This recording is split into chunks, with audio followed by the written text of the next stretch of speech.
Mm.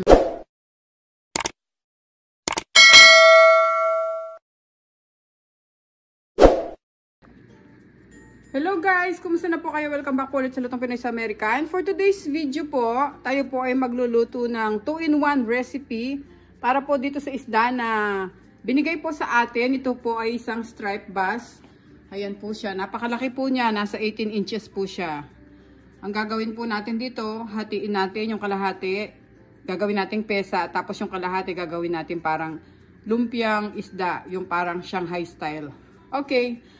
Gusto ko lang po sanang mag-shout out sa nagbigay po sa akin ito, si Kuya Manny Malyari po, at ang kanya pong misis na si Ate Lourdes Malyari. Galing pa po ito ng Vallejo, California. Mga fishermen po sila, mga nangingisda po sila sa dagat at saka sa mga lake sa Vallejo, California. So, binigay po nila sa akin to. May kasama rin po itong perch at saka po yung herrings. Nakukuha din po nila doon. Gusto ko lang po mag-shoutout sa kanila, pati na po sa mga kanyang kasamahan na nangingisda doon sa Vallejo, California. Mga Pilipino po sila.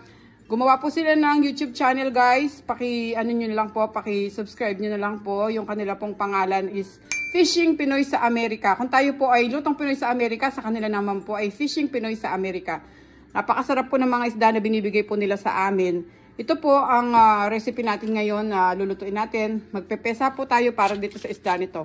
Ulitin ko po guys, paki-subscribe nyo po si Fishing Pinoy sa Amerika. Marami po silang mga nahuhuling isda doon. Tingnan nyo po yung channel nila. Napakalalaki po ng mga isda. Kasi sabi po nila sa akin, kailangan daw po, kagaya po ng isda na ganito, hindi po siya bababa sa 18 inches. Kasi kung bababa po siya sa 18 inches, di po nila pwedeng iuwi. Kaya po sobrang lalaki po talaga yung mga nahuhuli nila. Paki-check nyo po guys yung channel nila. At ito po yung mga kailangan nating sangkap para po sa atin pong pesa. At ito naman po yung ating Shanghai. Ang gagawin ko po guys, linisin ko muna po itong isda. Hatiin muna po natin siya at tanggalin natin yung laman loob niya. Okay guys, babalikan ko po kayo. Salamat po. Ito guys, nalinisan na natin yung ating isda. Natanggal na natin yung laman loob niya at saka yung hasang.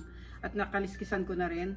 So, ang kalahati nito gagawin nating pesa. At saka yung kalahati naman gagawin natin lumpiang isda or style ng lumpia Shanghai. Okay.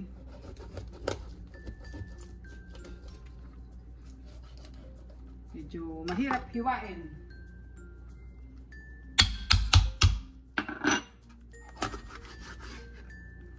Yan. Tabi muna natin itong kalahati.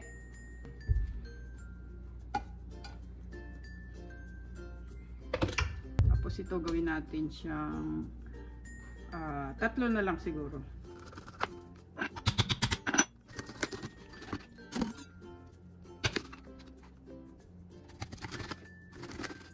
Yan. Diba? Okay, tara, umpisa na natin muna yung ating pesa o yung pinesang isda. Okay guys, lagyan muna natin ng asin itong ating striped bass.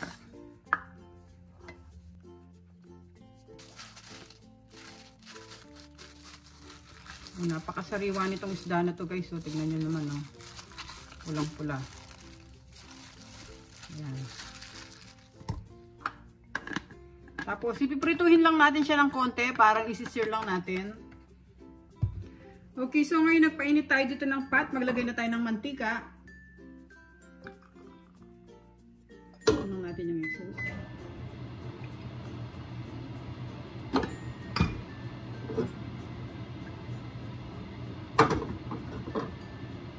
Tapos pwede na natin ilagay yung isda natin.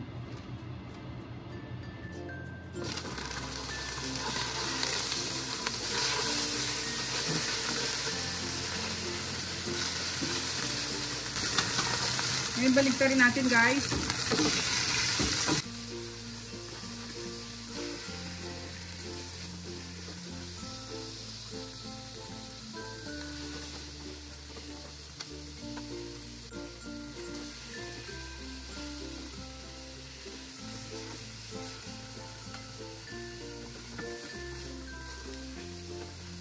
Ngayon, pwede na natin muna silang i-set aside. Tanggalin ko muna sila dito.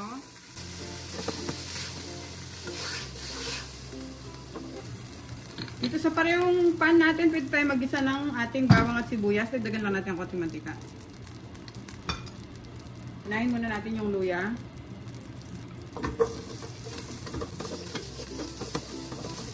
Then sunod natin yung bawang. Tsaka yung sibuyas.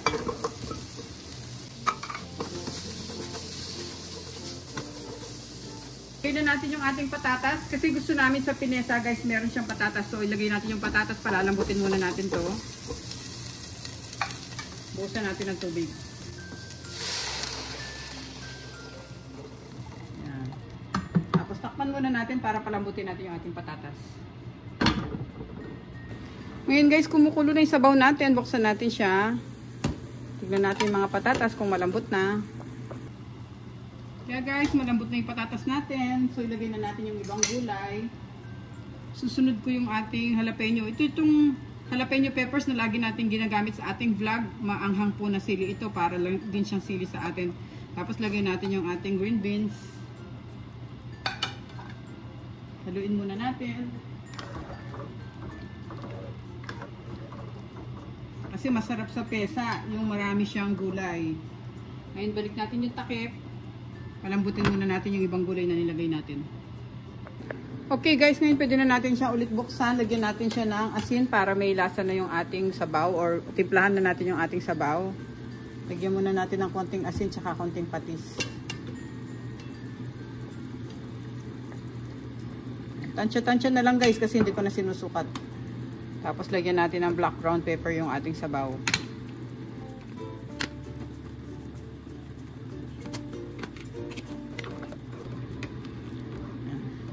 Ngayon pwede na natin isunod yung ating isda para maluto na sila sa loob. Kasi nag-sear lang tayo kanina. Pero dahan-dahan lang tayo para hindi sila masira. Sarap po ng laman nitong striped bass na to. Dati binigyan na rin kami ni Kuya Manny nito.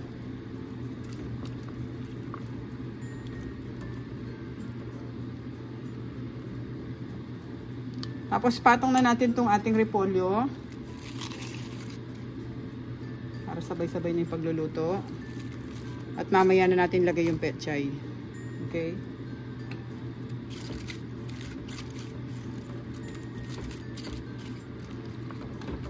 Balik na rin natin yung takip natin guys para pakuluan pa natin siya at lumambot yung ating mga gulay at maluto yung isda natin.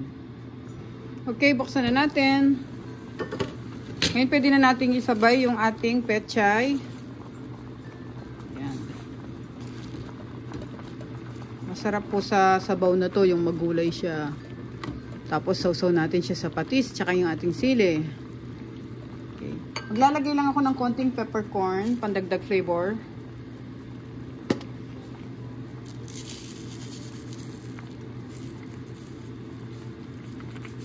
Ayan. Hayaan muna nating maluto yung pechay, konti lang. Parang mga half cook.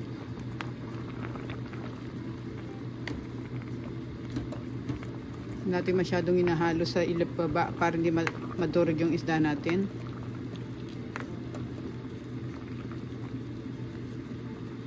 Isang pakulo na lang guys at luto na ito. Susunod naman natin yung ating lumpiang isda.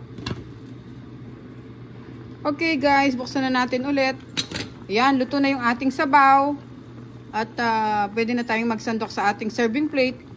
I-off na natin yung apoy. Okay guys, ito namang isda para sa ating lumpia. Lagay natin siya dito sa kawali. Ayan. Hindi ko na pala nahiwa dito sa kabila, pero sa kabila mayroong hiwa. Tapos lagyan ko ng konting tubig. Parang ni-steam lang natin yung isda. Tapos budburan natin ng konting asin. Kagandahan ng isda na to guys, hindi siya matinik. Madali siyang tanggalin mamaya pagka hinimay na natin siya. Okay, lagyan lang natin siya ng takip. At hintayin natin siya maluto muna. Habang hinihintay natin yung ating isda sa ating kawali, lagyan natin sa food processor itong mga gulay para hindi na tayo maghiwa ng maliliit. Gamitan na lang natin ang food processor. So, pwede natin ilagay yung carrots, yung celery, at yung ating sibuyas.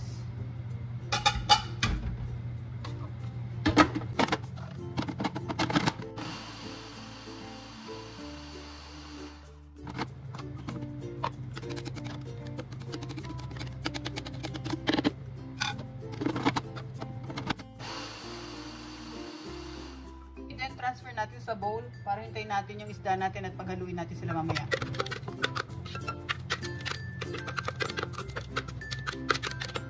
Balikan natin itong isda natin. Dinagdagan ko pa siya ng konting tubig kanina kasi medyo na-dry siya. Ngayon baliktarin natin.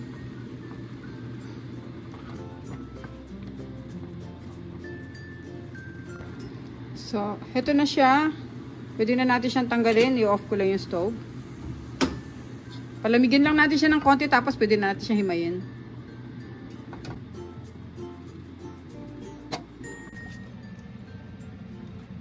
Sa paghihimay po natin ng isda, tignan po natin mabuti. Baka mamaya may tinik pa yung natatanggal natin. Pero ito, madali lang tanggalin to kasi hindi siya matinik eh.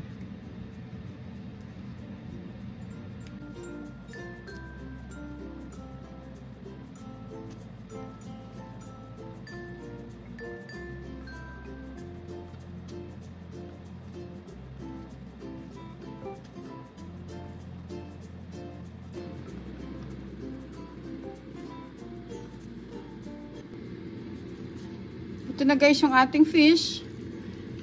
Striped bass na fish na gagawin natin Shanghai. So dito sa ating carrots at saka sa celery natin na may sibuyas, ihahalo natin yung ating isda. Tapos lagyan natin siya ng oyster sauce, pampalasa. Lagyan po natin ng konting asin. Tansya-tansyahin nyo na lang guys. Tapos ang ating black ground pepper. Lagyan din natin ng isang itlog. Hihiwalay lang ako ng konting egg whites para ipang dikit natin sa gilid.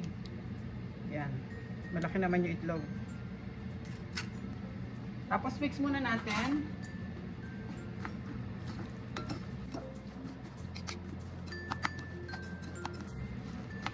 Para mawala yung moisture ng ating isda at saka itong ating mga gulay, lagyan natin siya ng konting all-purpose flour o yung ating harina. At maglalagay din ako ng konting breadcrumbs para mag-stick together siya. Okay? Haluin na lang natin sa ating kamay para mahalo na maayos.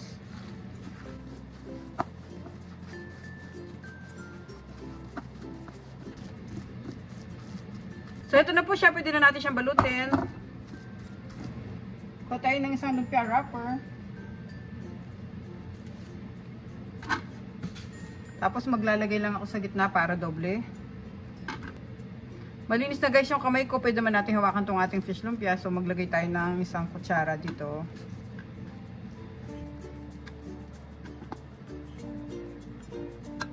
Tapos, balutin natin.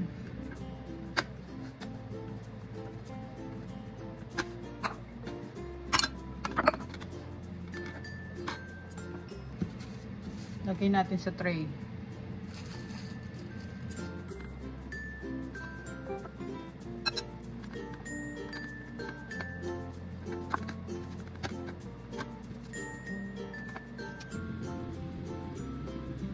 Okay guys, ito po natapos na natin yung ating mga lumpia. Pwede na natin silang prituhin. Magpainit muna tayo ng mantika.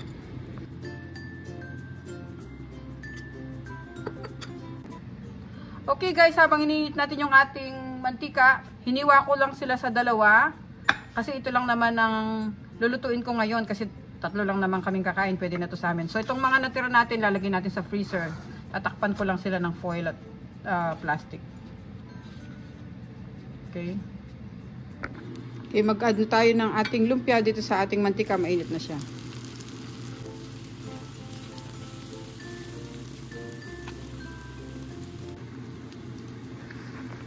Okay, baliktarin natin sila.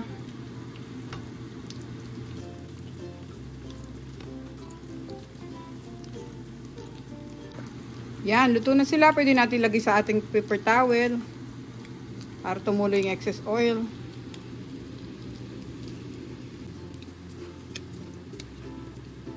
Tutuloy lang natin guys ang ating pagluluto hanggang matapos natin yung ating mga lumpia.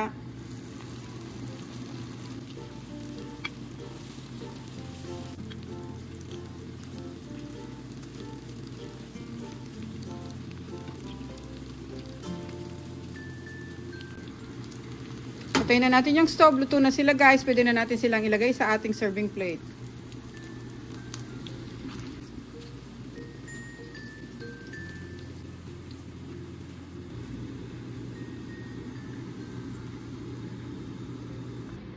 Okay guys, ito na po ang ating recipe for today. Ang ating 2-in-1 recipe ng ating striped bass fish. Napakasarap po nito guys. Kung meron po kayong mga huling isda na mga ganyan, lalo na po yung mga malalaki, napakasarap pong gawing sabaw. At saka po yung ating lumpiang isda. Ito po, parang Shanghai style po siya. Sa muli po, nagpapasalamat po ako kay Kuya Manny Malyari sa pagbigay po sa atin ng napakasarap na isda na striped bass at saka po yung mga perch and herrings na binigay niya sa atin. At shoutout din po ulit sa mga kasama niyang nangingisda dyan po sa Vallejo, California. Thank you so much guys. Ingat po tayong lahat. God bless po sa ating lahat. At panoorin niyo po yung other videos namin sa Lutong Pinoy sa Amerika by Ampi. And don't forget to subscribe. Thank you so much guys. Ingat po tayong lahat. God bless po. Try po natin tong ating lumpiang isda. Ayan po siya. Sarap.